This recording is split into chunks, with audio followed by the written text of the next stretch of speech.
عبدالرحمن جامی، شاعر قرن نهم معروف به خاتم الشعرا، به سبب شهرتش در زمان خود معیار تایید شاعران بوده است و شاعران بسیاری به منزلش می آمدند تا با خواندن شعر و دریافت آفرینی بروند و در بیوی پیج خودشون بنگارند که شاعر و چامه سرا تایید شده توسط استاد جامی. از قضا روزی شاعری متخلص به سیریش الشعرا تصمیم میگیرد به سراغ جامی برود و با هر حیله‌ای که شده است آفرینی یا حتی اگر نشد یه چیزی خلاصه به نشانه تایید دریافت کند و در کارنامه هنریش ثبت کند. سلام ای جام مدام شعر، ای جام جهان نمای دارا، ای جام شکوه جم، ای جام باشگاه اروپا. اساس دیگر پاچه هایم را شخم زدی، کارت را بگو. میخواهم برایتان شعری بخوانم اگر اجازه دهید. بفرمایید.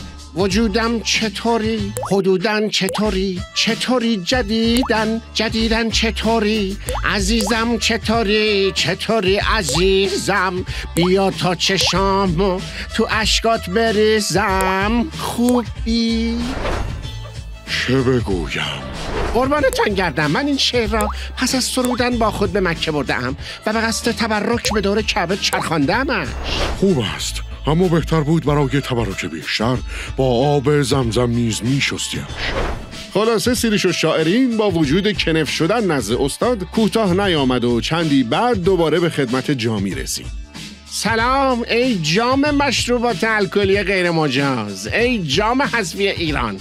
من دوباره به خدمت رسیدم تا شعری شاهکار خدمتتان بخوانم. این روزی که میگن روز نیست، امروز مثل دیروز نیست، دیروز مثل هر روز نیست. باید خدمت شما توضیح دهم که من در این شاهکار تکنیکی ناب به کار بردم و به هیچ وجه از حروف گاف و پ و چ و ژ استفاده نکردم. بسیار نیکو. اگر می توانستید از دیگر حروف نیز استفاده نکنید واقعا عالی می شد. در ضمن رو استفاده کردی.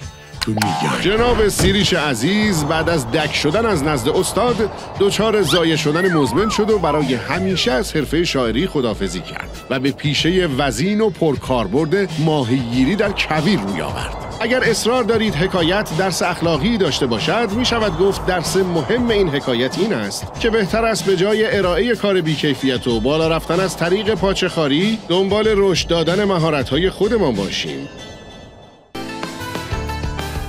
چه خوبیم ما